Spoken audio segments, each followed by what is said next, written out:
This is a message from a viewer named Jonathan, and it describes something I almost never see in the stories that come across my desk.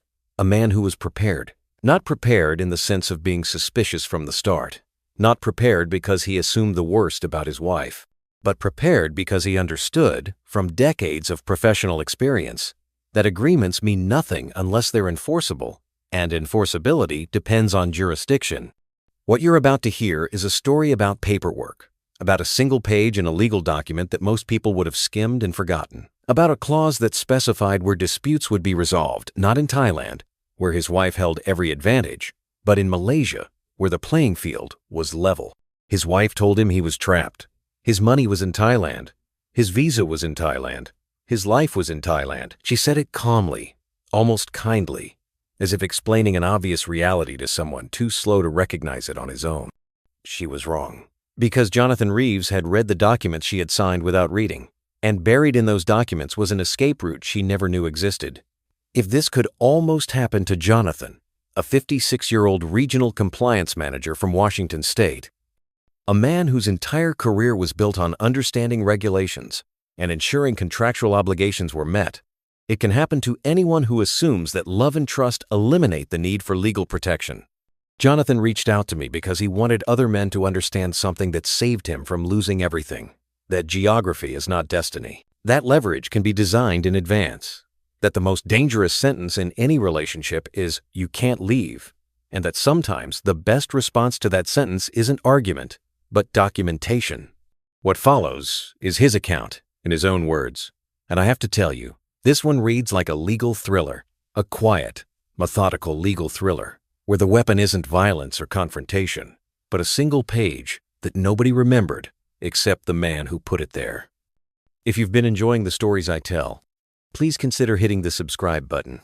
Your support is crucial for the growth of this channel and helps me dedicate time to making these videos despite my commitment to a full-time job. Thank you for being here. My name is Jonathan Reeves. I'm 56 years old, and I need to tell you how my wife tried to trap me using Thai law and Thai geography, and how a single page she never bothered to read gave me the escape route that saved my financial future. But before I tell you about the clause and the confrontation, you need to understand who I was when I moved to Thailand, because the skills that eventually saved me weren't skills I developed there.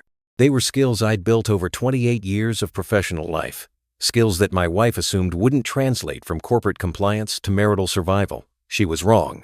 I spent my career as a regional compliance manager in the logistics sector. My job was to ensure that companies I worked for operated within the boundaries of applicable law, local, state, federal, and international. I reviewed contracts. I audited processes. I identified regulatory risks and developed strategies to mitigate them. I was the person called in when something had gone wrong, when paperwork hadn't been followed, when someone assumed that good intentions would substitute for documented compliance. Good compliance work requires a particular mindset. You have to assume that everything will eventually be tested. Every agreement will face a dispute. Every process will encounter an edge case. Every relationship, business or personal, will eventually reach a point where someone's interests diverge from someone else's. When that moment comes, the only thing that matters is what's written down. I learned this lesson early in my career, during a dispute with a vendor who claimed we had agreed to terms that weren't in the contract. They had witnesses. They had emails that could be interpreted in their favor. They had a compelling narrative about what had been discussed and implied. But they didn't have the signed document. And the signed document said what it said, regardless of what anyone remembered or claimed to remember about the conversation surrounding it. We won that dispute, and I never forgot the lesson. Documentation beats memory. Contracts beat conversations. Jurisdiction clauses beat assumptions about where and how disputes will be resolved. That lesson shaped how I approached every significant professional relationship for the rest of my career. I became known, among colleagues and partners, as someone who insisted on clear documentation. Some people found this annoying. They preferred handshake deals and verbal assurances, the comfortable vagueness that allowed everyone to believe they had gotten what they wanted. But when disputes arose, when relationships soured, when good faith evaporated under the pressure of conflicting interests, my documented agreements held up. The undocumented ones didn't. I witnessed the consequences of poor documentation repeatedly throughout my career. A partnership that collapsed when one party claimed the other had agreed to terms that were never written down. A vendor relationship that ended in litigation because the scope of services was described vaguely. A joint venture that failed catastrophically because the exit provisions hadn't been clearly specified. In each case, the party with better documentation prevailed. In each case, someone who had trusted too much and documented too little paid the price. I carried that lesson through my entire career. And when I decided to marry a Thai woman and move to Thailand, I carried it into my personal life as well. I was married once before to a woman named Christine in my early 30s. We were together for 11 years before the marriage ended. No dramatic betrayal, no villain. We simply wanted different things and couldn't find a compromise. The divorce was amicable but expensive. California community property law divided our assets in ways that felt fair on paper but painful in practice. That divorce taught me something important. Even when both parties are acting in good faith, the legal framework governing your relationship determines outcomes more than intentions do. Christine and I both wanted to be fair to each other. But fair is an interpretation, and interpretations differ. What the law said about California community property was what actually happened, regardless of what either of us thought was right. The experience left me with a deep appreciation for the importance of understanding, in advance, what rules would govern any significant relationship. Not because I expected relationships to fail, but because I understood that expectations and outcomes don't always align. The time to negotiate terms is before a dispute arises, when both parties are still operating in good faith. Once conflict begins, positions harden and compromise becomes difficult. After Christine, I focused on work. I dated occasionally, but never seriously. By the time I reached my 50s, I had accepted that I would likely spend my remaining decades alone. I wasn't unhappy with that prospect. I had a good career, substantial savings, and a comfortable life. Loneliness was a manageable condition, not a crisis. When I started considering retirement, Thailand appeared on my radar. The cost of living, the climate, the opportunity to stretch my resources further than they would go in the Pacific Northwest. I visited several times, each trip longer than the last, gradually building familiarity with the country and its rhythms. And on one of those visits, I met Mint. I met Arasara Rohanasako. Everyone called her Mint at a professional networking event in Bangkok.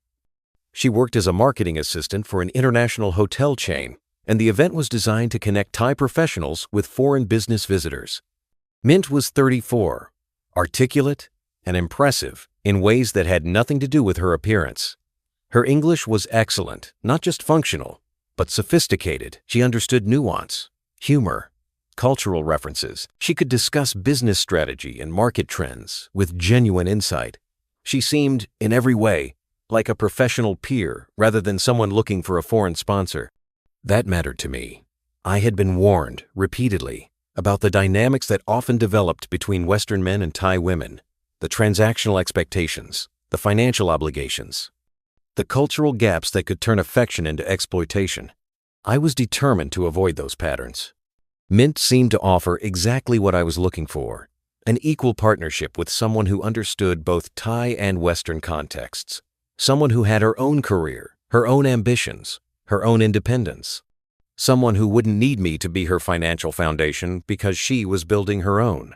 The networking event was held at a hotel in the Sukhumvit area, one of those polished affairs with name tags and business cards and small talk over canapes. I almost didn't attend. I had never been comfortable with networking, and the prospect of making conversation with strangers held little appeal, but a business contact had insisted, and I had nothing better to do that evening. Mint approached me near the refreshment table.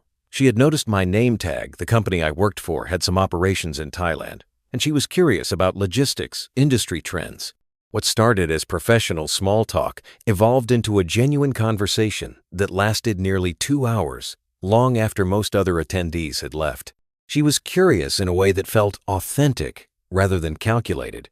She asked questions about my work, about American business culture, about what had brought me to Thailand. She shared her own observations about the Thai business environment, the challenges facing Thai companies trying to compete internationally, the gaps between Thai educational systems and the skills employers actually needed. Her perspectives were thoughtful and well-informed, She had clearly read widely and thought seriously about economic development and Thailand's place in the regional economy. This wasn't small talk designed to flatter. It was substantive discussion between two people who found each other intellectually interesting. We exchanged business cards at the end of the evening. The next day, she emailed me to continue a discussion we'd started about supply chain resilience. The email led to a coffee meeting. The coffee meeting led to dinner. We dated for 18 months before I proposed. The relationship developed slowly and steadily, without the warning signs I had been told to watch for. Mint never asked me for money. She paid her share of expenses when we went out. She talked about her family, middle class, educated, from central Thailand without the desperate narratives I had heard in other expat stories. Her parents were both retired civil servants. Her brother worked as an engineer at a construction company. Her sister was a teacher at a provincial school. The family seemed stable and self-sufficient, without the financial dependencies that created pressure in so many cross-cultural relationships. I met her family during our courtship, a weekend trip to their home in Nakhon Sawan province. They were polite and welcoming, if somewhat reserved around a foreigner they didn't know well. Her father asked me questions about American politics and economics. Her mother ensured I was well-fed and comfortable. There were none of the obvious markers of families looking to extract resources from a wealthy foreigner. By the time I proposed, I was confident I had found something genuine. A partnership between adults who respected each other. A relationship built on mutual interest rather than financial dependency. But I was still a compliance professional, and compliance professionals don't trust without verifying. Before we married, I insisted on a premarital asset protection agreement. The conversation about the agreement was one of the most difficult we ever had. I explained my reasoning carefully. This wasn't about distrust, I said. This wasn't about expecting the marriage to fail. This was about being responsible, about ensuring that both of us entered the relationship with clear understandings of what we were agreeing to. I've been divorced before, I told Mint. It was expensive and painful, even though we were both trying to be fair. I want to make sure that if anything goes wrong with us, we both know exactly where we stand. No surprises, no arguments about who owns what. Mint was skeptical at first. She saw the agreement as a sign that I didn't fully trust her, and in a sense, she was right. I didn't fully trust anyone when it came to significant financial matters. That was the lesson my career had taught me. In Thailand, she said, we don't do this. Married couples share everything. This paper makes it feel like you're planning to leave before we even start. I'm not planning to leave, I replied. I'm planning for contingencies. That's different. I do this in every significant relationship, business or personal. It's not about expecting problems. It's about being prepared if problems arise. The conversation went back and forth across several evenings. Mint consulted with friends and family, some of whom advised her to refuse. If he doesn't trust you enough to marry you without conditions, one friend apparently said, maybe he shouldn't marry you at all. But I framed it as protection for both of us. The agreement would specify what assets each of us brought to the marriage. It would clarify how any jointly acquired assets would be divided. It would establish ground rules that neither of us could later claim to have misunderstood. I also pointed out that the agreement protected her as well. If I ever tried to claim that assets she developed during the marriage were actually mine, the agreement would prevent that. The protections worked in both directions. I drew analogies to her professional world. When your hotel chain signs contracts with suppliers or partners, they don't do it because they expect the relationship to fail. They do it because clear agreements prevent misunderstandings. They create frameworks for cooperation. They allow both parties to know exactly what they're committing to. That's all I'm asking for here, the same clarity in our personal relationship that we would both expect in our professional ones. Eventually, she agreed. We hired an international law firm with offices in both Thailand and Malaysia to draft the document. The firm specialized in cross-border family matters and understood the complexities of marriages involving citizens of different countries. The drafting process took 3 months. Both of us had independent legal representation. I insisted on that, knowing it would strengthen the enforceability of the agreement if it was ever challenged. Mint's lawyer was a respected Thai family law specialist who reviewed every provision and confirmed that Mint understood what she was signing. The negotiations over specific provisions were sometimes contentious. Mint's lawyer pushed back on certain terms, arguing they were too favorable to me. My lawyers responded with adjustments that made the agreement more balanced. The back and forth was frustrating at times, but it served an important purpose. By the end, no one could credibly claim that either party had been pressured or hadn't understood the terms. The agreement was comprehensive. It listed my premarital assets, the proceeds from selling my house in Washington State, my savings and investments, my retirement accounts. It specified that these would remain my separate property. It outlined how any jointly acquired assets would be handled in the event of divorce. It included provisions for property purchased in Thailand, acknowledging the legal complications around foreign ownership of land. And buried in the agreement, in a section that Mint apparently skimmed without fully absorbing, was the jurisdiction clause. The clause specified that any dispute arising from the agreement, including any dispute about the division of foreign assets in the event of marital dissolution, would be resolved under Malaysian law in courts located in Kuala Lumpur. Why Malaysia? Several reasons. First, Malaysia uses a common law legal system derived from British law, which I understood better than Thailand's civil law system.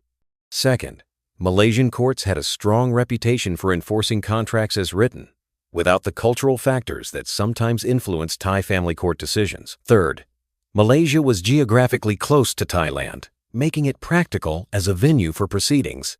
But the most important reason was simple. Malaysia was neutral. It wasn't Thailand, where Mint would have home field advantage. It wasn't the United States, where my advantages would be equally unfair to her. It was a jurisdiction where neither of us had inherent leverage, where the only thing that would matter was what the documents actually said.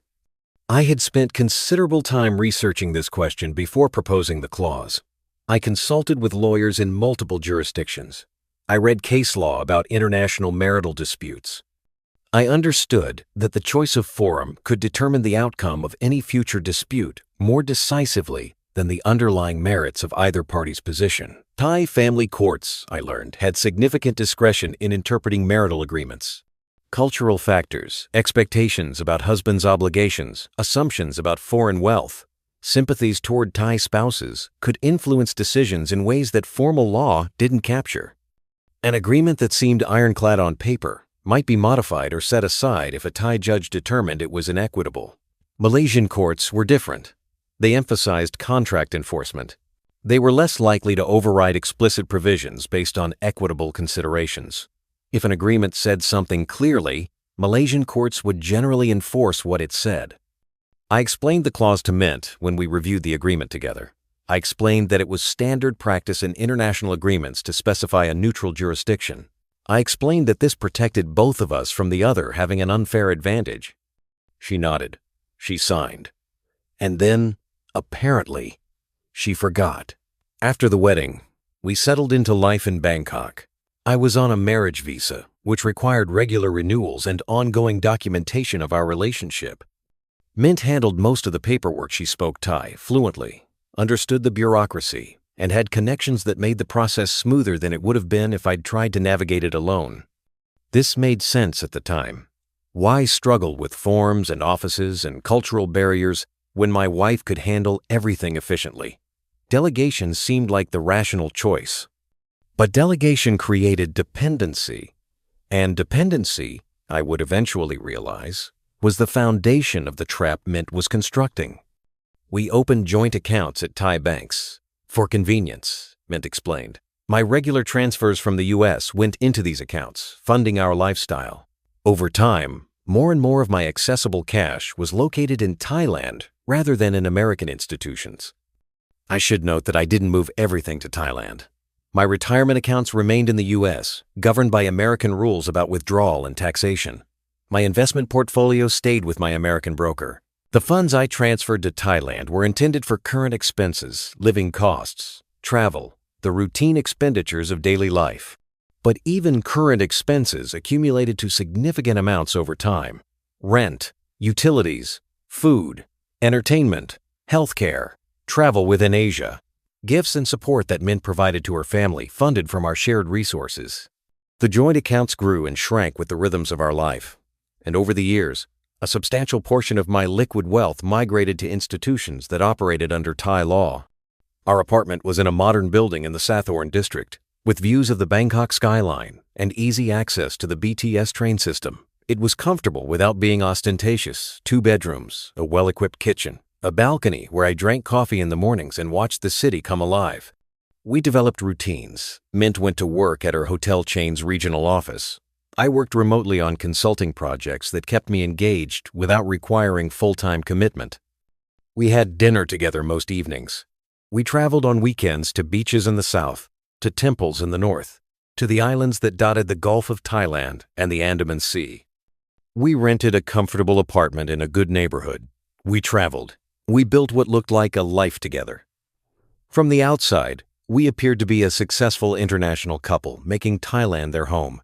For the first 2 years, I was reasonably content. There were small tensions, as there are in any marriage, but nothing that seemed alarming. Mint was sometimes moody, sometimes distant, sometimes more interested in her phone than in conversation. But I attributed these fluctuations to normal relationship dynamics. No marriage is perfect all the time. The changes were gradual enough that I almost didn't notice them. Mint became increasingly interested in our finances, not just in how much money we had, but in where it was located and how it was structured. She asked questions about my American accounts, about investment performance, about what would happen to various assets if something happened to you. At first, I interpreted these questions as responsible interest in our shared future. We were married. It made sense that she would want to understand our financial situation. I answered openly, explaining how my retirement accounts worked, what my investment strategy was, how my pension would function when I reached full retirement age. She suggested more than once that we should buy property in Thailand. For stability, she said. Rent is throwing money away. If we owned something, we'd be building equity. I understood the logic, but I also understood Thai property law. Foreigners cannot own land in Thailand.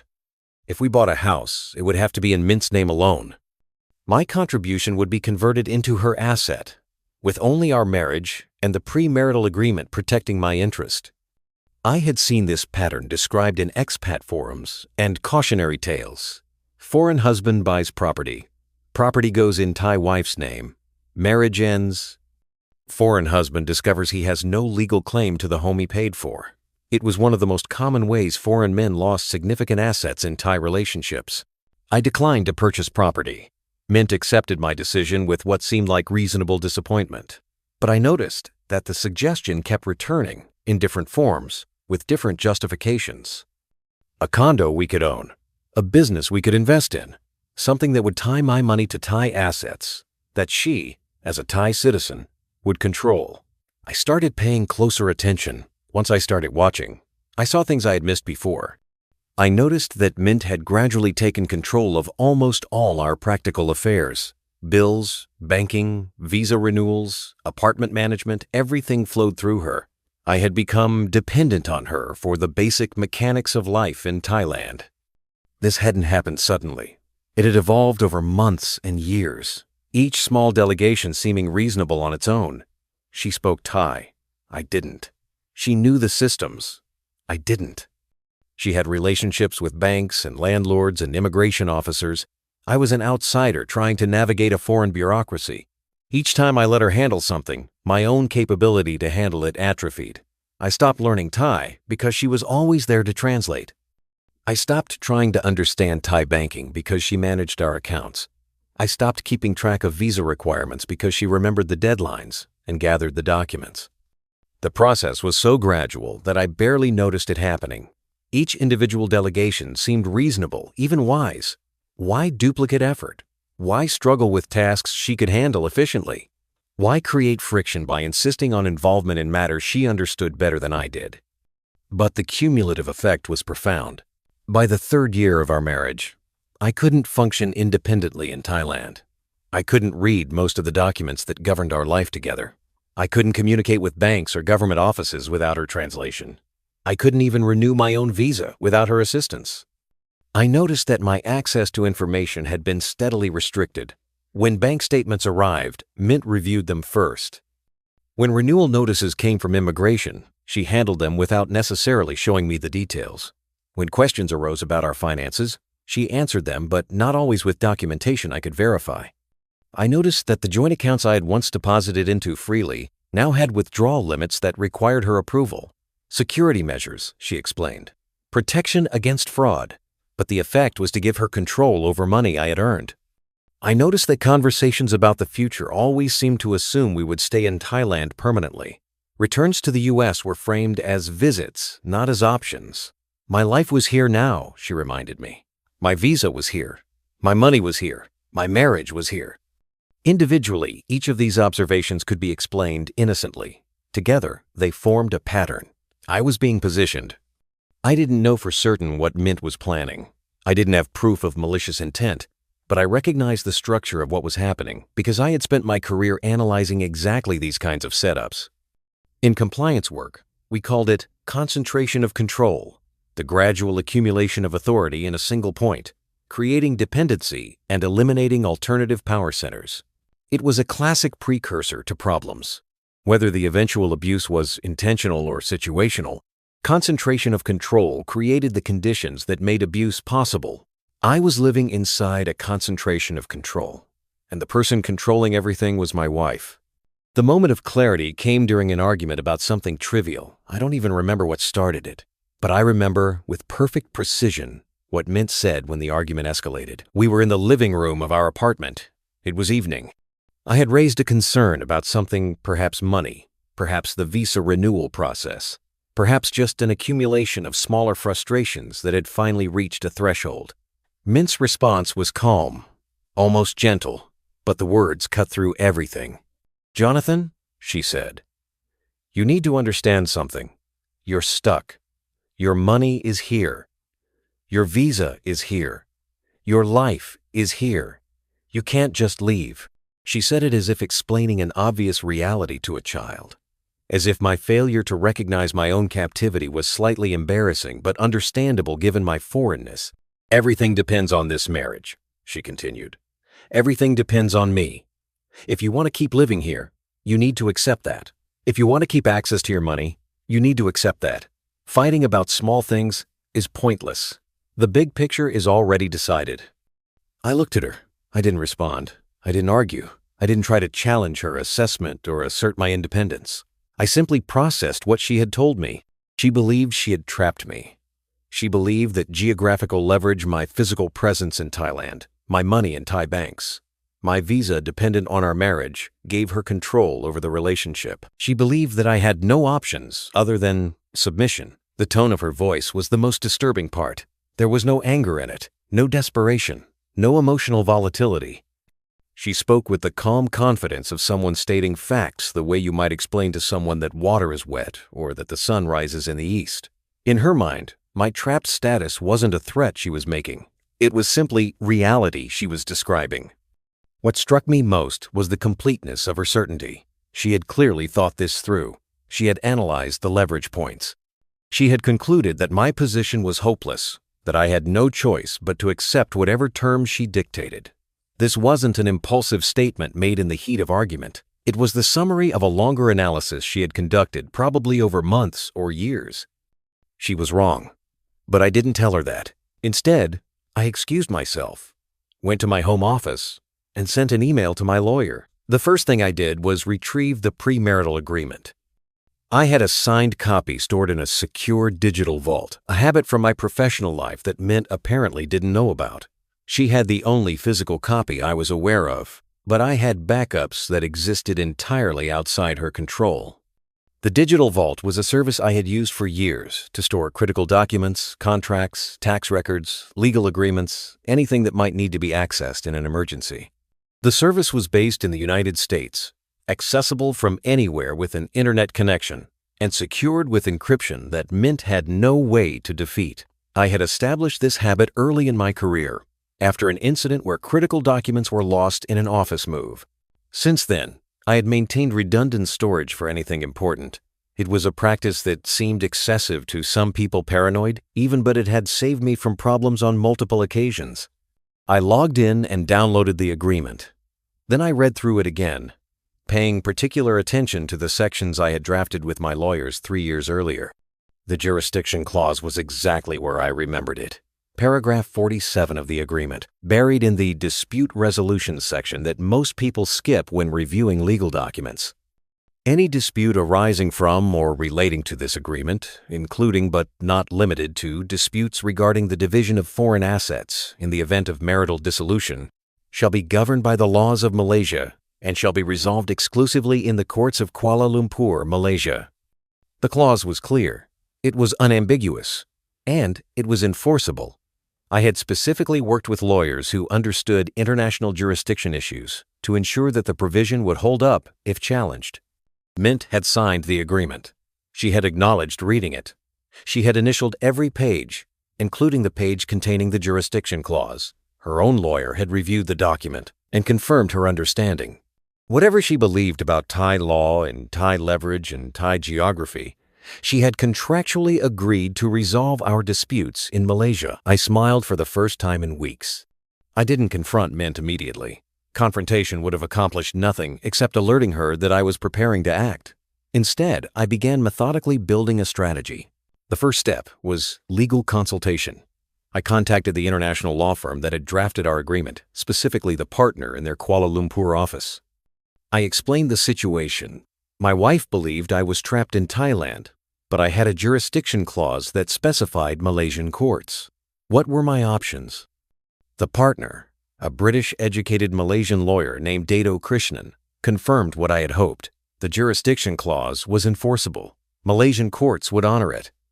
If I filed for divorce or sought asset protection orders in Malaysia, those proceedings would supersede any conflicting actions Mint might try to take in Thailand.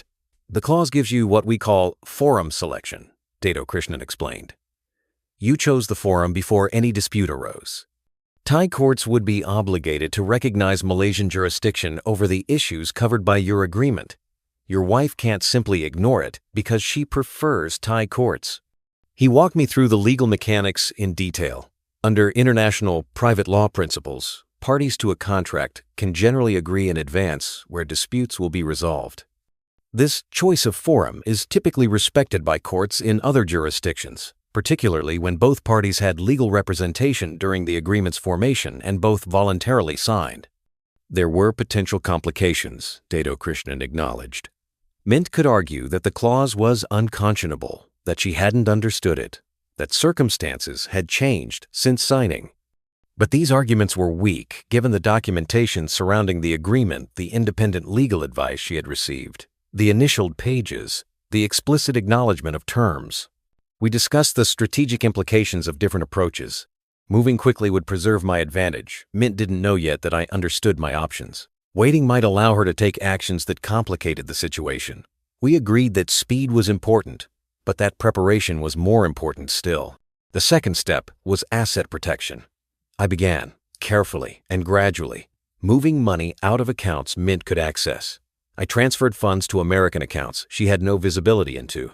I liquidated some investments and held the proceeds in institutions that operated entirely outside Thailand.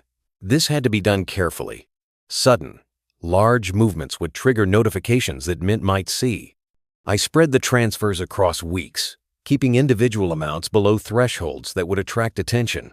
By the time I was finished, the majority of my liquid assets were beyond her reach. The third step was visa strategy. My marriage visa tied me to Thailand only as long as I remained married and living with my spouse.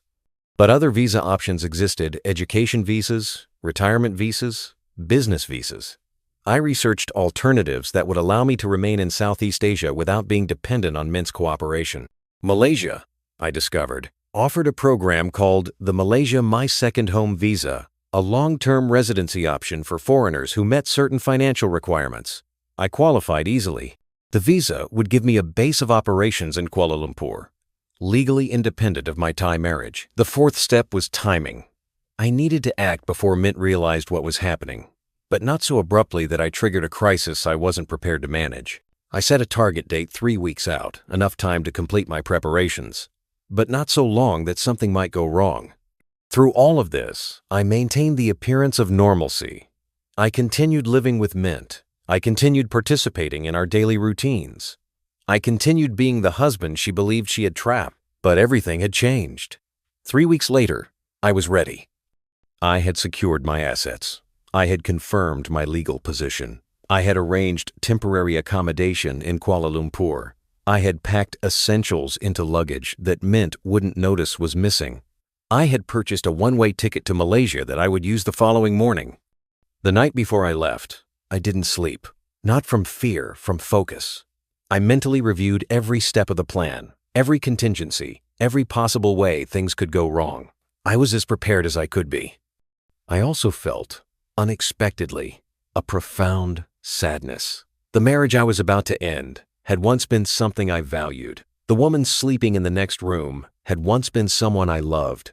Whatever Mint had become, whatever she was planning, there had been real moments between us, genuine connection, actual affection, the substance of a shared life. But those moments didn't change what she had revealed during our argument. She saw me as trapped. She believed she controlled me.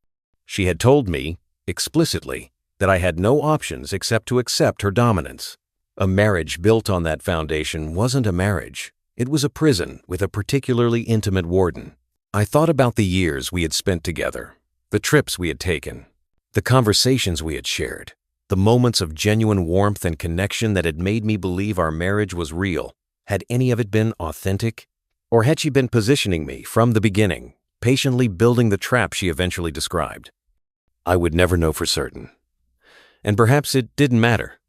Whatever her intentions had been at the start, her statement during our argument revealed her current mindset clearly enough. She believed she had won. She believed I had no moves left. She was about to discover how wrong she was. The next morning, I left the apartment while Mint was still asleep. I took a taxi to the airport. I boarded my flight to Kuala Lumpur. When I landed, I went directly to Dato Krishnan's office. We reviewed the final documents. We confirmed the filing strategy.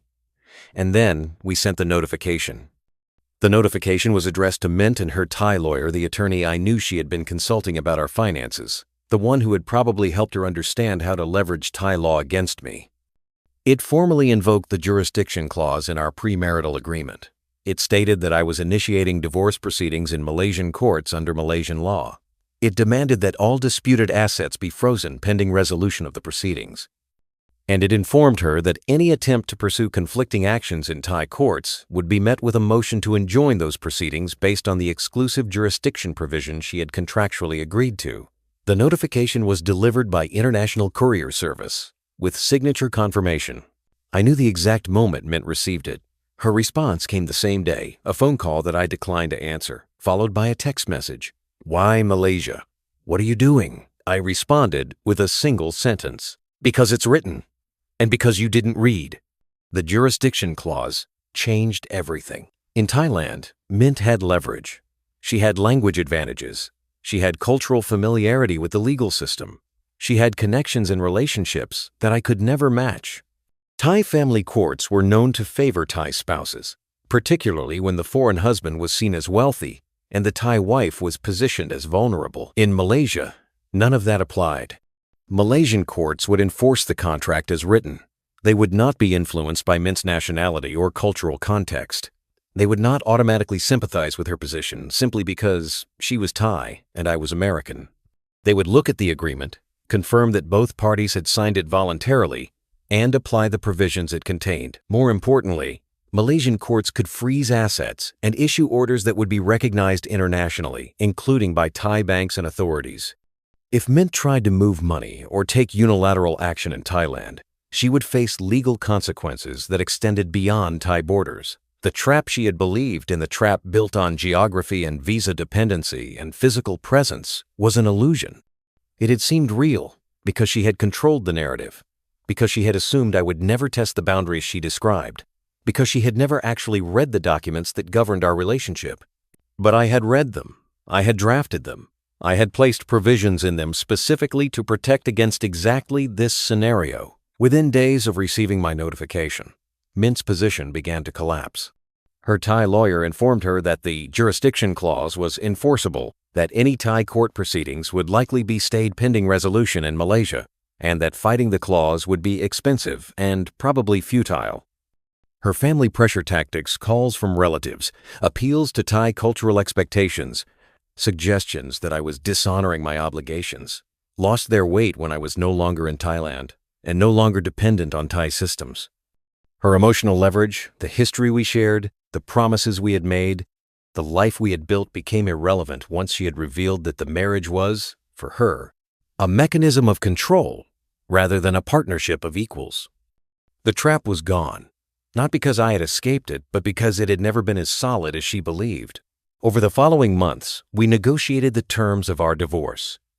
The negotiations took place through lawyers, primarily via video conference. I remained in Kuala Lumpur. Mint stayed in Bangkok. We never met in person again after the morning I left. Mint's initial position was aggressive. She demanded half of everything, claiming that Thai law entitled her to equal division of marital assets. Her lawyer argued that the premarital agreement should be set aside because it was unconscionable, because she hadn't fully understood its terms, because I had pressured her into signing. Dato Krishnan dismantled these arguments systematically. The agreement had been drafted with full legal representation for both parties. Mint had been represented by her own Thai lawyer during the negotiation process. She had acknowledged in writing that she understood the terms. She had initialed every page, including the jurisdiction clause. There was no basis for claiming ignorance or coercion. Moreover, Malaysian law would apply to the disputed assets, and Malaysian law strongly favored enforcement of contracts as written. Mint's arguments about Thai cultural expectations and Thai family law norms were simply irrelevant in a Malaysian court. The negotiations were tense and occasionally acrimonious. Mint's lawyer attempted various strategies to improve her position, challenging the validity of specific provisions, arguing that certain assets should be classified differently, claiming that contributions she had made to the marriage entitled her to more than the agreement specified. Each challenge was met with documentation. I had kept records of everything, every transfer, every expense, every financial decision we had made together.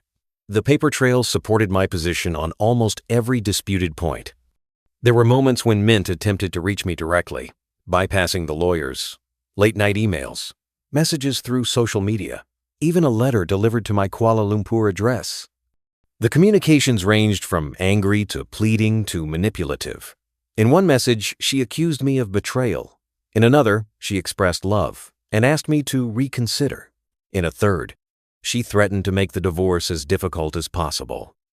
I forwarded each communication to Dato Krishnan without responding. Engaging with Mint directly would only create opportunities for misunderstandings or statements that could be used against me.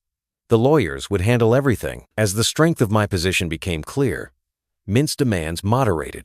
She eventually accepted a settlement that gave her the Thai bank accounts we had jointly maintained a significant sum, but far less than half of my total assets. She kept the contents of our apartment. She kept whatever separate property she had accumulated during our marriage.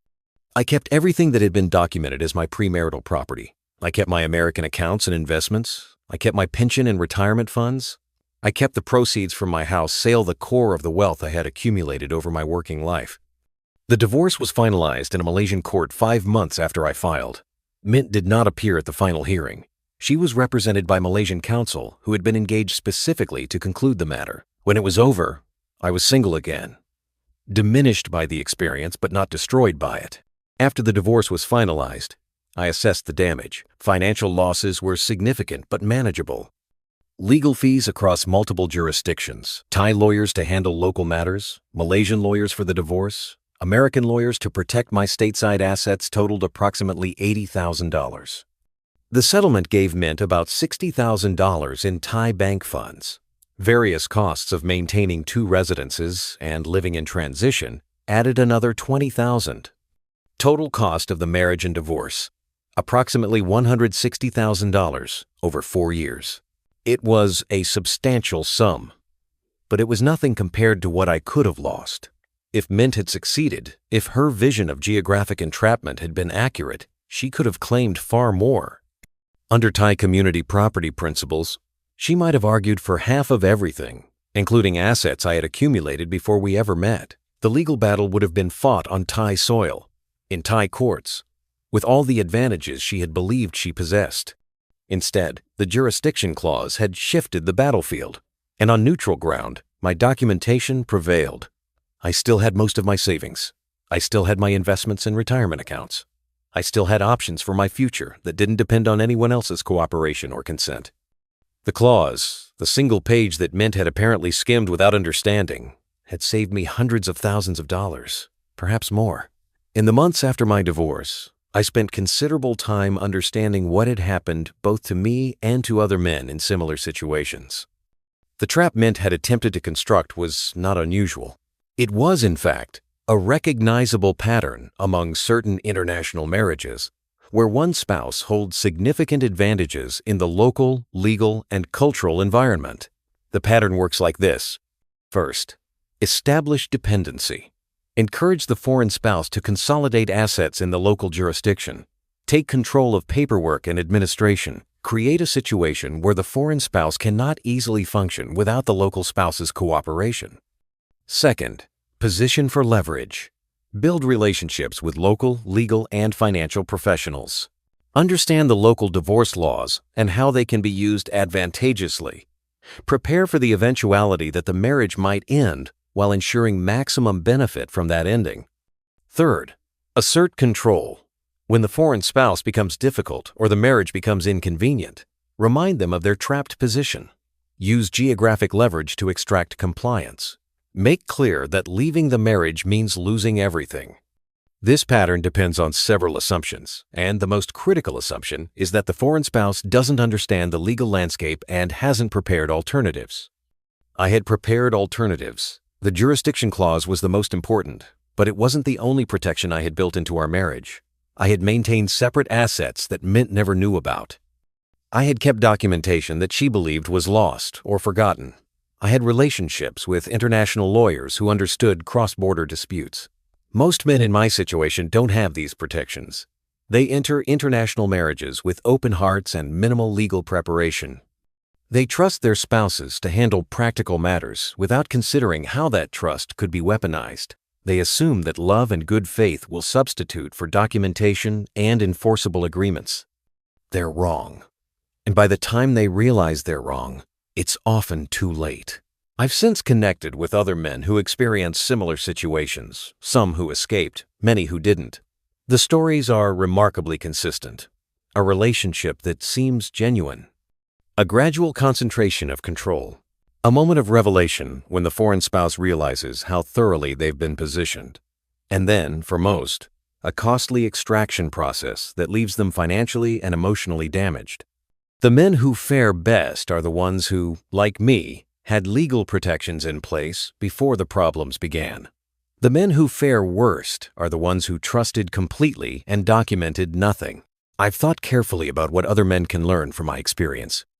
The first lesson is that geography is not destiny. Mint believed and wanted me to believe that my physical presence in Thailand meant I was subject to Thai legal control. But jurisdiction can be negotiated in advance. Dispute resolution can be contractually specified. The location of your body does not automatically determine the location of your legal rights. The second lesson is that contracts matter more than conversations. Every verbal assurance, every implied understanding, every assumption about how things work, all of it is worthless without documentation. What matters is what's written, what's signed, what's enforceable. Everything else is just noise. The third lesson is that you must read everything you sign. Mint signed the agreement containing the jurisdiction clause. She initialed every page, but she clearly didn't absorb what she was agreeing to. She assumed that the document was formality, that the words didn't really matter, that her practical leverage would override whatever the paperwork said. That assumption cost her everything she was trying to take. The fourth lesson is that professional help is essential. I could not have navigated this situation without lawyers who understood international family law, who knew how jurisdiction clauses operated, who could execute a strategy across multiple legal systems. Trying to handle a complex international divorce without expert guidance would have been catastrophic. The fifth lesson is perhaps the most important. Pay attention when someone tells you that you're trapped. That statement is not an observation, it's a threat. It reveals how the person making it views the relationship. It shows you that they believe power, not partnership, is the foundation of what you have together. When someone tells you that you can't leave, they're telling you who they really are. Believe them, and start planning your exit. I live in Malaysia now. Not permanently, perhaps, but for the time being. The Malaysia My Second Home visa gives me legal residency and the freedom to come and go as I please.